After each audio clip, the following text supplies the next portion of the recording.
We are Heather and Paul Christie. And for over 12 years, we've worked with executives and entrepreneurs to accelerate change in every aspect of their business. Because we are in the fastest paced business environment that anyone has ever seen before. So join us for the Evolve to Win show.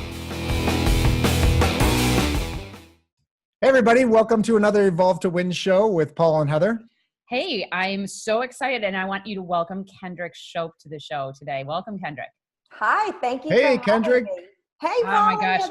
So we're so thrilled to have Kendrick on the show today. And for those of you listening, you're in for a huge treat, especially those of you who are women entrepreneurs, because Kendrick has built the most amazing company. She's the creator of the leading sales training for women entrepreneurs, Sales School, and Authentic Selling, which has created millions of dollars in revenue and business for her clients. So Kendrick has really created something special for women entrepreneurs. Now, she also hosts a podcast and a TV show, which is called Sell Like a Woman. You gotta love that, right? I know. And she has nearly 100,000 followers in 6 different continents. So like, Kendrick, you're a really big deal. And I'm so excited to have you with us on this show. She's also been featured on shows like the Steve Harvey Show, NBC, Forbes, Inc., and more.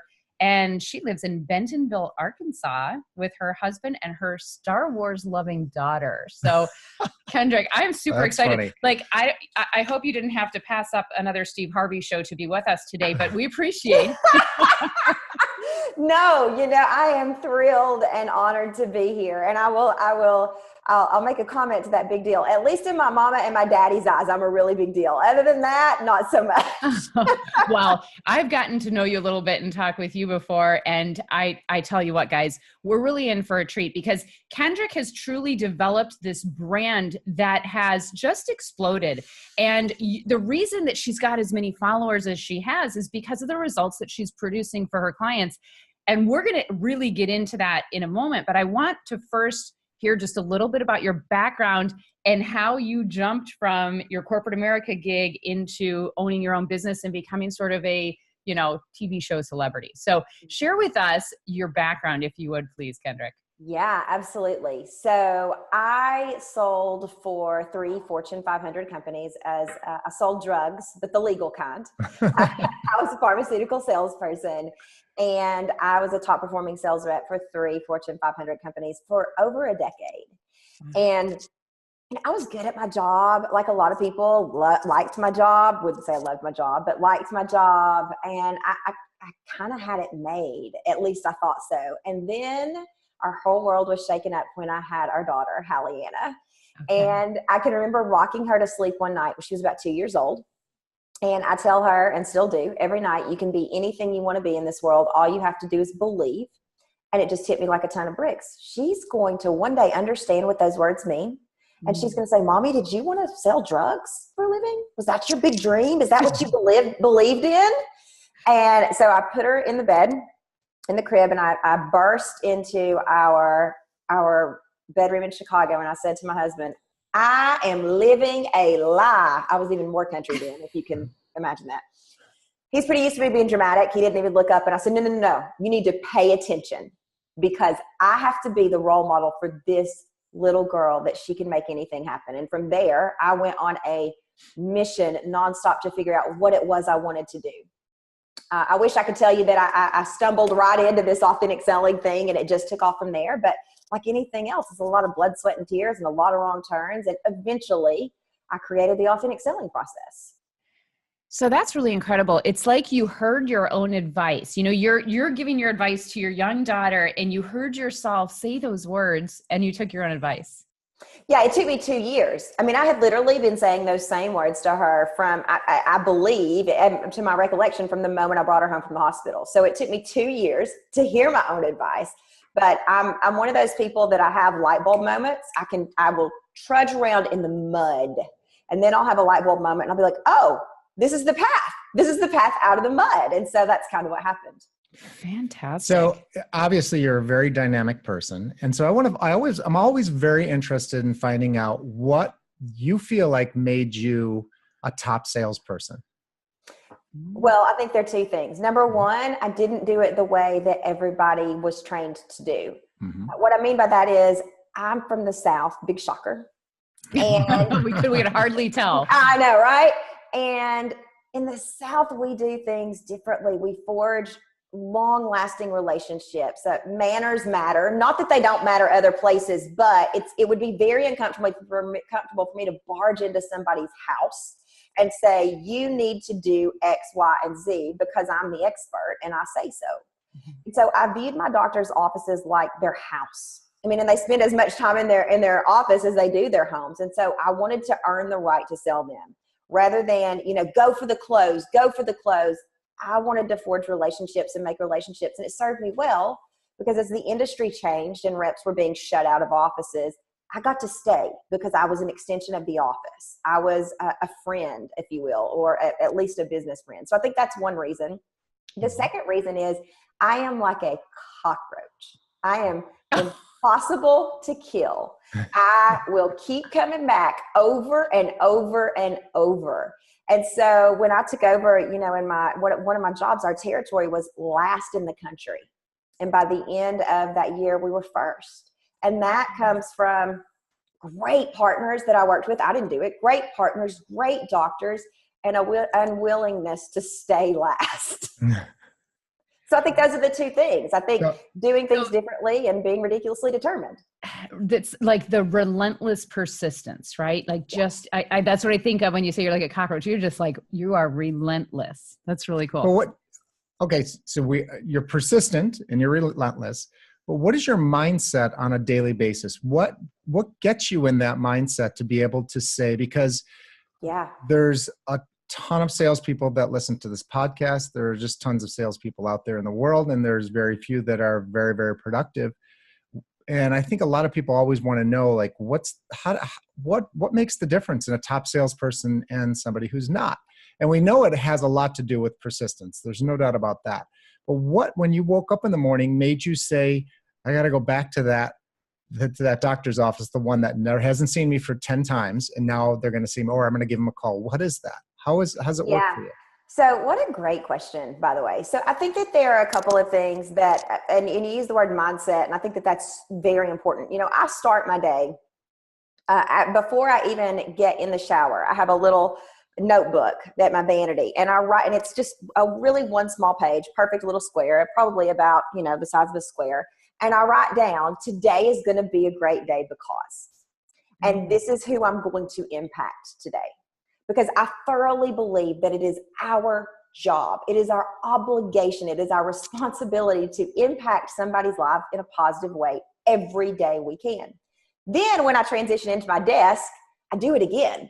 So, I go through all the mommy routine of cooking breakfast, getting my daughter out the door, and that can be hectic. And so I try to center myself. And again, and sometimes they're different things. What I started out with the morning of today's going to be a great day. And then I transition into my office. Today's going to be a great day because here's what we're going to do. That's number one. Number two, so I think starting the day positively and in the right mindset and really trying to make it less about me and more about who can we impact in a positive way, which transitions into the second thing, which is I believe it is our obligation to think about the people that we are serving. Public service is a calling, and I think we're all called to public service. You don't have to be a politician to be called to public service. If you live and breathe on this earth, you are serving the public in some way or have the opportunity to. And so while one person sees that 10th or 11th call as a sales rep going in to talk to a doctor to get their drug on the shelf, I see it as, no, it's the 11th call because someone out there is suffering and needs this medication. Someone out there is suffering, from a broken bone. I sold an osteoporotic drug, and someone out there is missing an opportunity to play with his or her grandchildren because they don't have this drug. So I may get turned away 15 times or 500 times, but for that woman, osteoporosis is a disease that this was only for women, this drug. For that woman who needs this drug, I'm going to make that call because that is what I was put here to do, to serve others.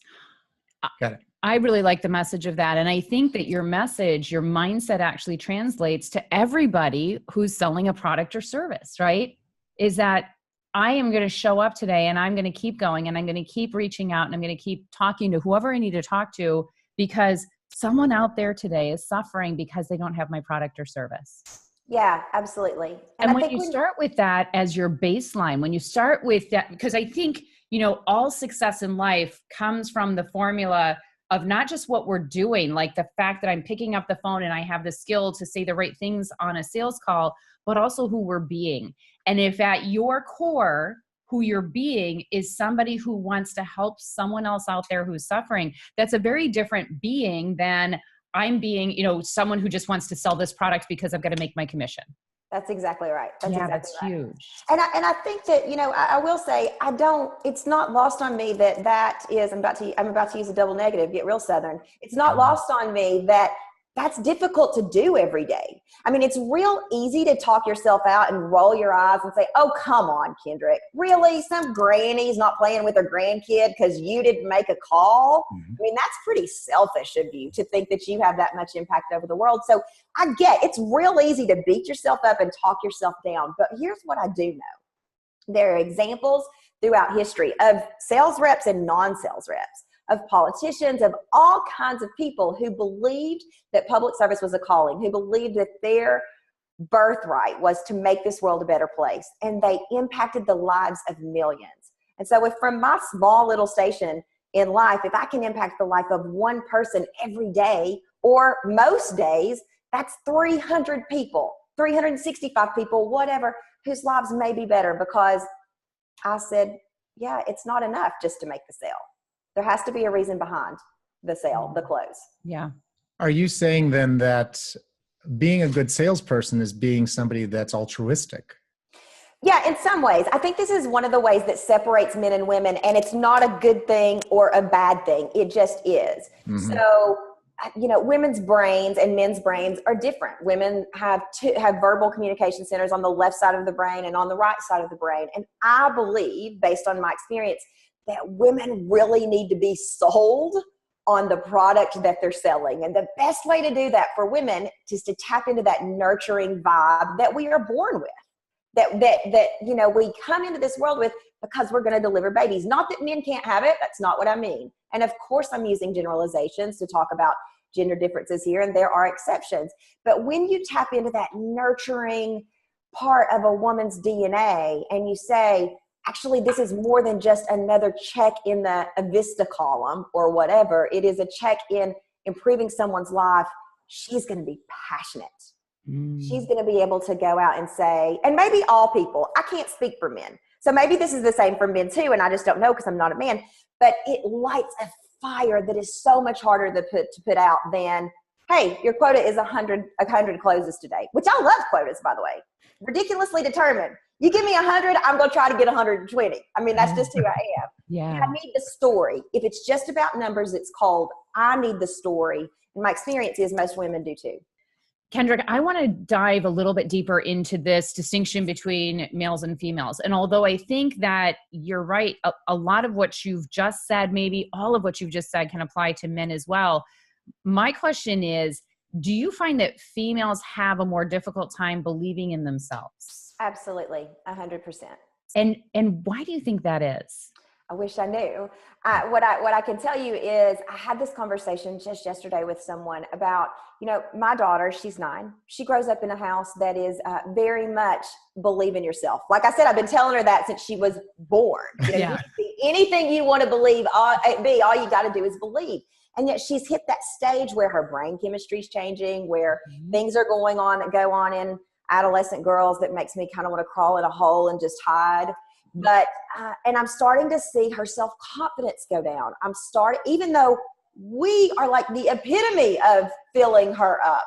Yeah. So I think that part of this is nature. Women's brain chemistry changes or can change every single day throughout adolescence to the time we die. Men's does not.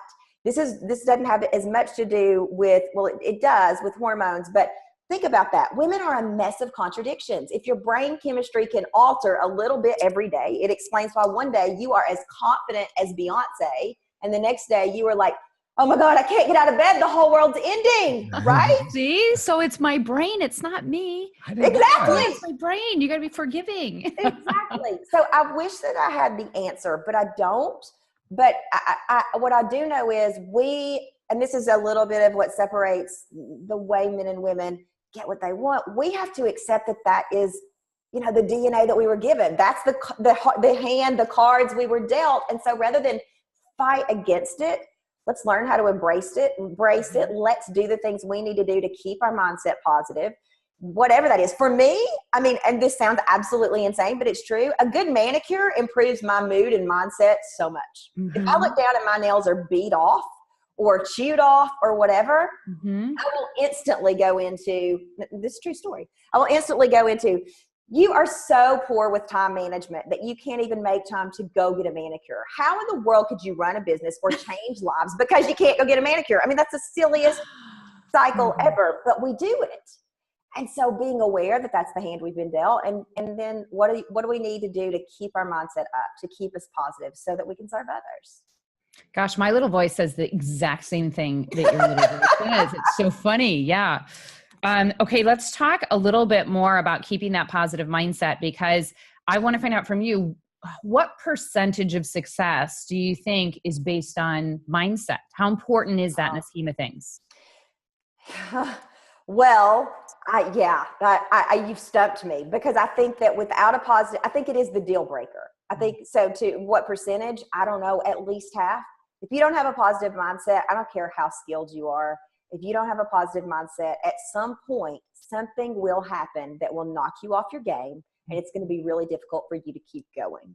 So I think that rather than a percentage, I think it is the thing that we must have. Now, it doesn't mean what I am not saying is it's impossible to experience success with a bad mindset. Lots of people do. But it is the consistency and the staying power that a positive mindset and the ability to impact real change that a positive mindset gives you. Anybody can have a good day or a good year or a good month, right? And that's fantastic. But if you can't pick yourself up when everybody goes away and you're down on that bathroom floor crying your eyes out, it's always a bathroom floor for me, then you're stuck. Yeah. So this podcast is really focused on leaders, and of course, sales managers are leaders and have to drive the sales force. And how is it? So how do sales managers really use what you teach in your authentic selling to, how does that work as far as using as a sales manager? So there are 5 foundations of authentic selling. Number 1 is belief. And so I believe, and I was lucky. I had some wonderful managers in my time in pharma sales. And the best ones were the one who actually helped us believe in ourselves, helped us believe in the difference that our product or service was making. In this case, it was a product. And also focus some on that mindset. So step number 1 is, it's not all about the numbers. You want a team that's going to go out there and rise from the bottom to the top. My gosh, help them believe in themselves. Help them know what to do when they're driving that car and they really just want to swing in and have a really long lunch by themselves, because we can do that as sales reps. Nobody's watching us. Who want to go to Target and spend $300, $400 because they don't want to go see that doctor for the 15th time. So it's actually providing us with the skill sets to know what to do when we feel that way, to self-coach. I think that's super important. So number 1 is belief, not just in your products and services, but in your ability to make a difference and what to do when things get hard. Number 2 is consistency. This is where the cockroach thing comes in, right? I mean, you got to be ridiculously determined, and the people who win are consistent. So for sales rep and sales managers, what I would say is, this is old school. This is Zig Ziglar, old school. Set a route and stick to it. Go to your cardiologist in wherever, Noonan, Georgia at 8 a.m. every Tuesday, if that works. Find out when they're going to be there. And on Tuesday, you don't even have to think about where you're going to go. I literally went to the same offices Marvelous Monday, Terrific Tuesday, Wonderful Wednesday. I don't remember what Thursday was, and Fun Friday. My cardiologist knew I was going to be in their office on their given day. So much that when I was on vacation, the staff would call and say, "Where are you? It's Terrific Tuesday." So, Great. Yes, belief, consistency, follow-up. follow-up and consistency are go hand in hand, but 50% of all sales are closed in follow-up communication. So you just need to know that. You know, you want a tool to win, to close more sales, to make more money, to help more people. Follow up. And I don't just mean go back to the office. You know, that could be a handwritten note to the admin. That could be a book that you drop off to the nurse whose son is playing for the University of Tennessee football about tradition at the University of Tennessee. I don't care. Look for creative ways to follow up. I got to stop you there for just 1 second. I mean, in each one of these steps you've given so far, there's so many great nuggets that I think our listeners can be latching onto and using for themselves. But I wanted to make that point and just reiterate the fact that you said 50% of deals are closed in follow-up. How many times do we go once after someone and then we don't do the appropriate follow-up? 80% of the time. Happens all the time. I think about people who have tried to sell to me and I actually want to buy, but I'm too busy or it slipped my mind and I don't want to, I just haven't taken the initiative to do the follow-up with them. And I just sit there and think, why haven't you called me back? I was in your office. I actually showed you every buying signal possible. I'm just I'm busy. So call me and sell to me. You know what I mean? So Make it easy for you to buy. Incredible. What's that? Make it easy for you to buy, right? Make it easy for me to buy. Yeah. Absolutely. Yeah. Follow up. Yeah. Huge. Okay. What's number 4? So belief, consistency, follow up. Oh, number 4 is my favorite. Okay. Create a raving fan with every interaction. So one of the mistakes that a lot of salespeople make, and they teach this now, so that maybe they don't make it as much, but is that every person in that office matters. You know, there's big talk about the gatekeeper and how you get past the gatekeeper, and rather than approaching the gatekeeper as this big knight with metal and armor that you have to get past, how about I get to know them? I'll never forget one of my gatekeepers, the lady at the front desk, had written a book. And I could not get back to see the office for 3 months, but I knew she had written a book. She gave me a copy of the book. I read the book. I went back and talked to her about the book. I eventually got back because I am a decent person and because she liked me. So create a raving fan with every interaction. And that is an opportunity to impact someone in a positive way. It doesn't have to be your physician or the CEO or the person you're calling on that day. Mm-hmm. Make a name for yourself in the office. Tell them you're different. Every physician I met, I would shake their hand and I would say, I'm Kendrick Shope, your new whatever rep. And the one thing I can promise you is I'm going to be unlike any other rep you've ever met. And I walked away. That was it. No pitch, no nothing. And lots of times they'd say, wait, come back. What do you mean? What's that mean? Especially in the South. So I think it's important to say, how can you create a raving fan with every interaction? Yes. So Kendrick, you have a 5th.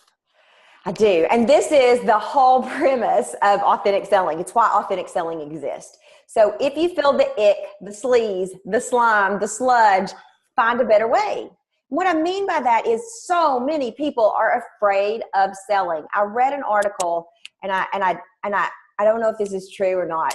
I don't have the source to cite the research, but it said the number 1 fear among people is public speaking, right? We all know that. Mm-hmm. The number 2 fear, according to this article I read, is selling.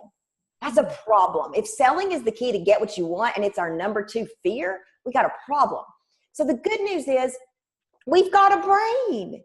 If you feel icky about something you are doing to sell a product or service, use that brain, put it to work and find a better way, period. Because there's always a better way. I love your 5 strategies here to authentic selling. And I'm going to be kind of noodling on those a little bit.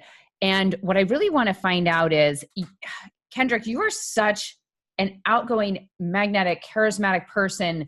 I imagine that there are some women who watch you and listen to you and just look and say, oh my gosh, I could never be like Kendrick.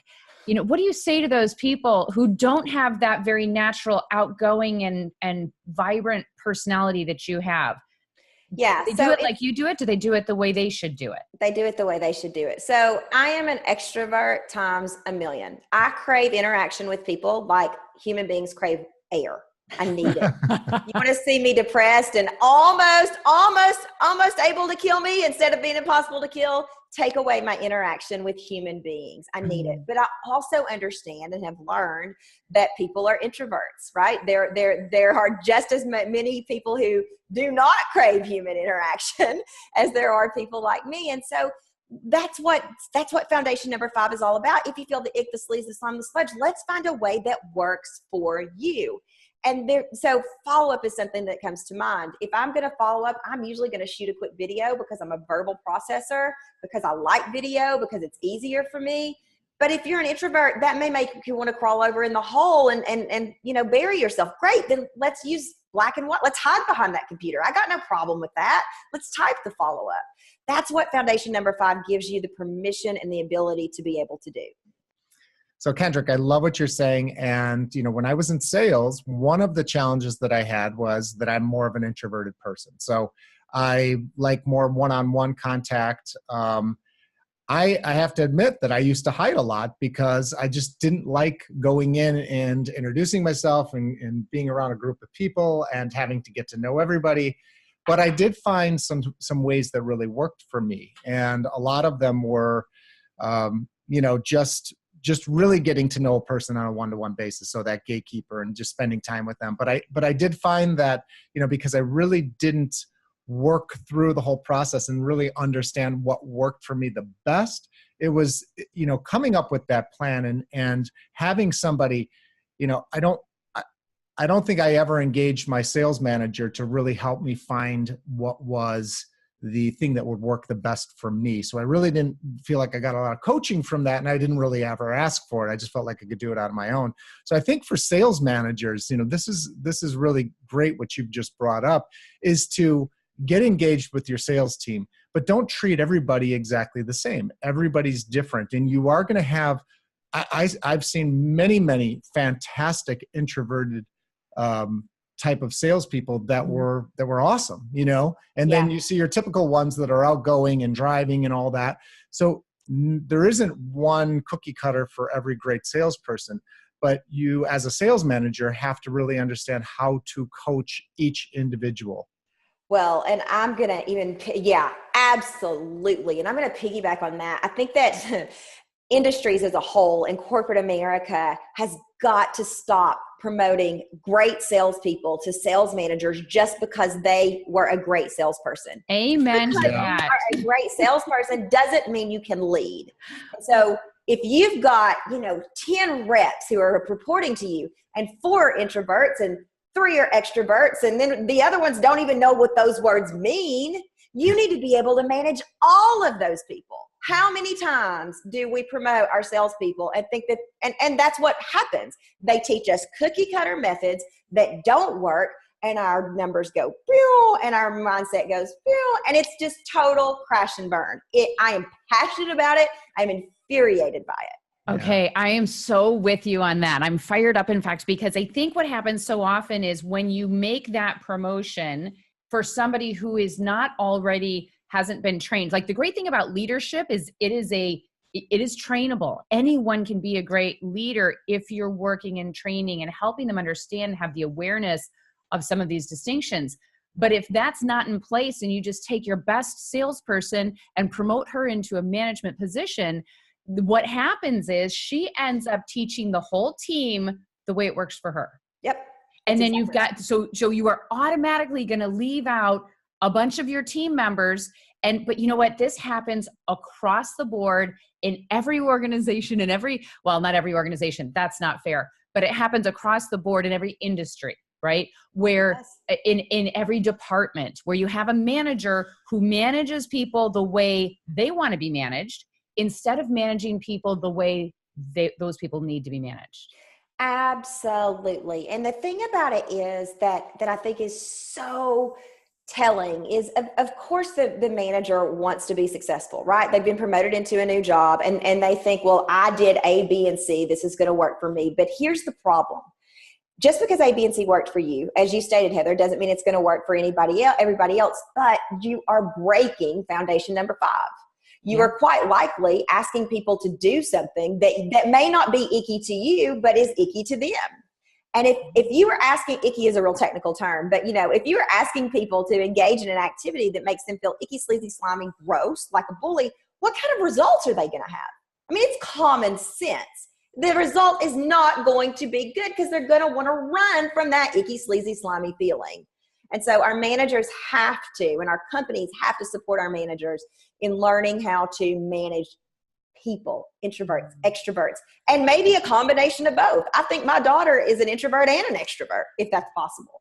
Mm-hmm. Yeah. And, I think sales is an interesting part of business, because with most managers, supervisors, that are not part of the sales management team, if they're just in maybe customer service, there is a certain, I guess, way of teaching somebody on a consistent basis where you can plug people in and you can say, this is what you need to say, and this is how you say it, on the phone, or how you treat somebody. I think it's much different. I believe that it's much different with sales managers, because you are dealing with so much more of the person, because you're dealing with self-worth. You're dealing with that self-talk. Mm-hmm. You're dealing with how they come in every day. It's not like with salespeople, until you get them to the point where you really had your system down on how you were selling. You knew what you were doing. You built the consistencies in. You were using the 5 steps that you have created.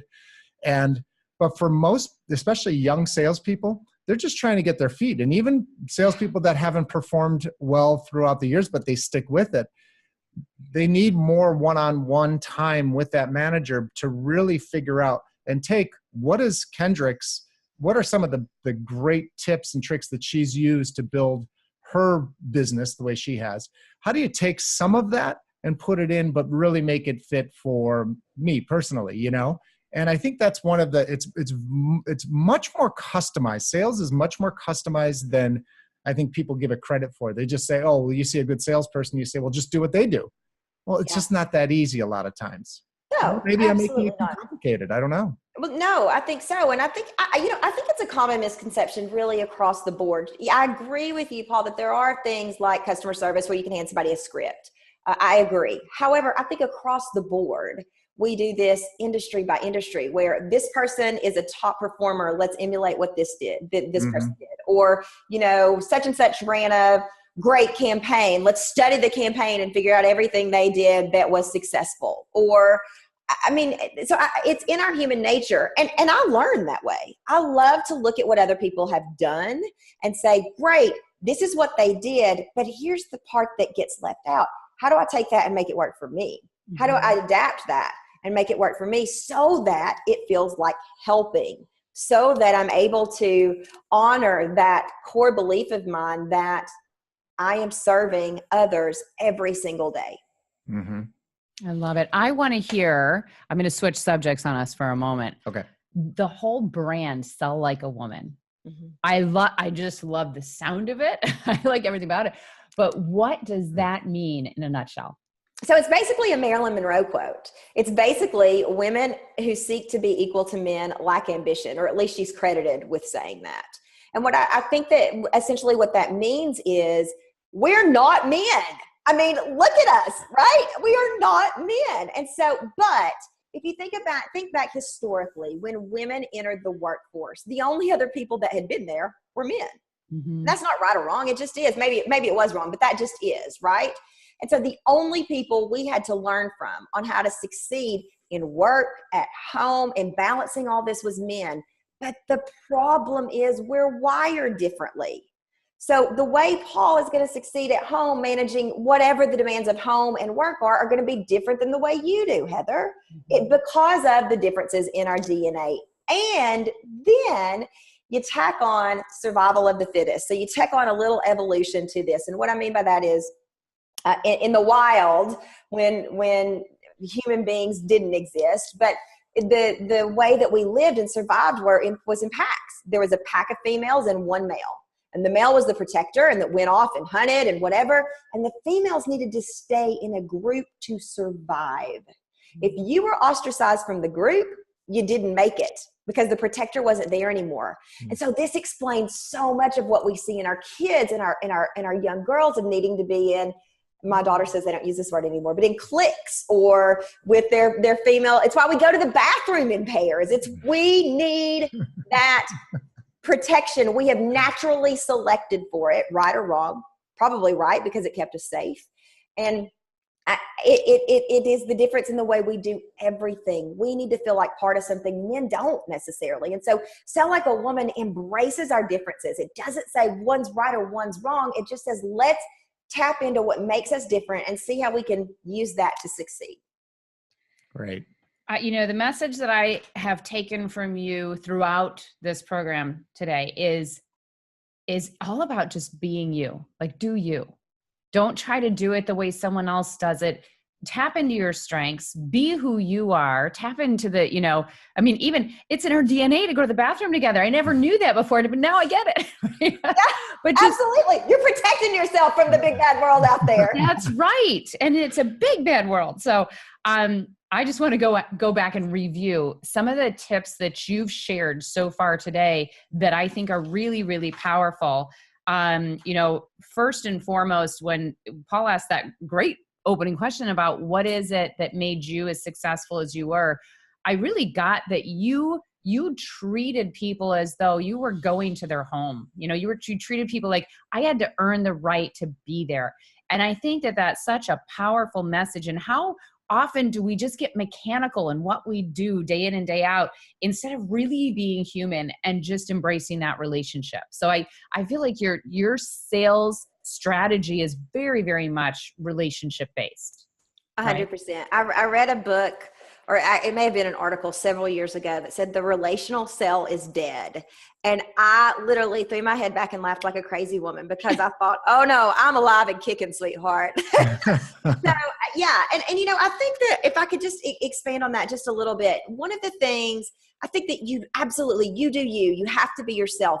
But when you enter somebody else's house, their rules matter. And so I can think of one specific time, and I cried after I left this office. I can think of one specific time where the physician came over and said, Kendrick, I've got patients in the room and you are so loud. And I am loud. And she's like, I just don't want them to know that I am out here while they're in the room talking to a drug rep. It was her house, her rules. I respected that. I get it. I still cried. Maybe I was embarrassed. Maybe but I could have gone into the whole, well, this is who I am and blah, blah, blah. But it was her house, her rules. I had needed to earn the right to be there. And so I think that absolutely you do you, but also realize that especially when you're selling, you're in somebody else's territory, you're on somebody else's turf, and they get to be the boss. You are a guest there. They can kick you out, especially in the pharmaceutical industry, just as easily as they can let you through that door. Awesome. I love that you said that because it is so in line with what we teach, what we preach, which is dynamic adaptation, right? Really understanding your environment, your audience, and who do you need to be for them. So it's like that dance of, I've got to find out what works best for me and try not to be someone else, be my style, and yet honor and respect who other people are, honor and respect the rules, the environment, and that everyone is a little bit different. So you have different rules as you enter. And you said, like in the South. So we grew up in the Chicago area. Manners were not at the top of our list, but man, what a difference that makes, right? To just respect the rules of someone else's home. And I'll say one other thing about that. I sold in Chicago. So I went from selling in Atlanta, Georgia to selling in Chicago, and geographical differences matter. Yeah, so I grew up saying, yes, ma'am, yes, sir, maybe even to people who were younger than me. Yes, ma'am, yes, sir. I can remember the first time I said yes, sir to a doctor in Chicago, I got an ASS chewing. He said, no. I am not sir. I do not want to be sir. That is an insult to me. I may be younger than you. Do not bring your Southern manners up here because we don't want any. Ooh. Wow. And I cried after that too. But I realized that, okay, their rules, their house, I'm not going to get rid of this Southern accent. It's who I am. But if you don't want to be addressed as yes, ma'am, yes, sir, I cut it out of my vocabulary. What's so fun is that in reflection, we find out that a lot of your reflection can include tears. It's okay, right? Like you have a bad day and you go out and you have your tears and then you learn from it and then you move forward. So absolutely. Yeah. This is Kendrick Shope, and thank you so much for being a part of our Evolve to Win show.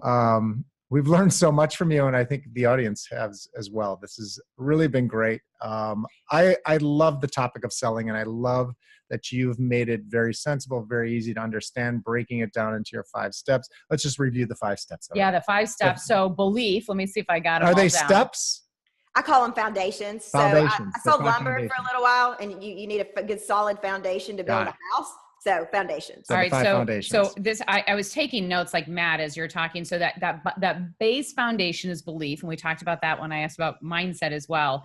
And I love that you talked about how your best managers were those who helped you believe in you. I look through my entire career and those people stand out like shining stars for me, because I always, like when I'm down, I need to borrow belief because sometimes I can't muster my own. So loved that. Number 2, I have consistency, and that's the whole cockroach theory, right? Just you got to be consistent and follow your route and make it easy, make it habitual, right? Number 3, follow-up. 50% of all sales happen in follow-up. I know I am guilty of not following up as much as I should. There are times where I'm really good and really consistent and times where I fall down. So great reminder there. Number 4, create a raving fan with every interaction. And you talked about ways that you could create those raving fans, not just with your direct client, but let people throughout the office know who they are and that you value them. And then the last one, which is your core foundation, is when it's icky, sleazy, slimy, when it doesn't feel good, find a better way. And that's really about tapping into who you are and tapping into your strengths and do what works best for you. Because if you're showing up and feeling icky, sleazy, slimy, that's going to show for them too, and they won't know why. But you're going to be inconsistent with your words and your feelings. So I loved your 5 foundations, and I loved having you on the show. How can people reach out to you? How can they find more? Thank you. You get an A+, by the way. Thanks. Like absolute fabulous. I would expect nothing less. So people can find me at kendrickshope.com. We have a host of free resources. There's a contact form there. Obviously, I'm a relationship builder, so I love to meet people and engage with people. And that's the best way to find me, kendrickshope.com, or I am all over social media, because remember, I crave interaction like people crave air. That's right. Kendrick actually wants to talk to you. She wants to talk to us. So, and that's SHOPE. Right. Nope. Shop with an E. You got Shop it. with an E. And we'll put those in the show notes as well. Kendrick, is there anything else that you would say before we wrap up today that would be something that people who are in sales need to know? Yeah, absolutely. So I think that, and this is the core, I think, of the message after, if you feel the ick, find a better way, is that I believe in you. I may not know you, but I believe in your ability to impact this world in a positive way. And every day that you step foot, regardless of what you're selling, regardless of what you're doing, even if you're not in sales, and you say, I'm going to start my day by impacting somebody's world in a positive way, you have changed the world. Think if we all did that every single day, what this world would be like. So I believe in you. I may not know you, but I feel you, and I believe in you.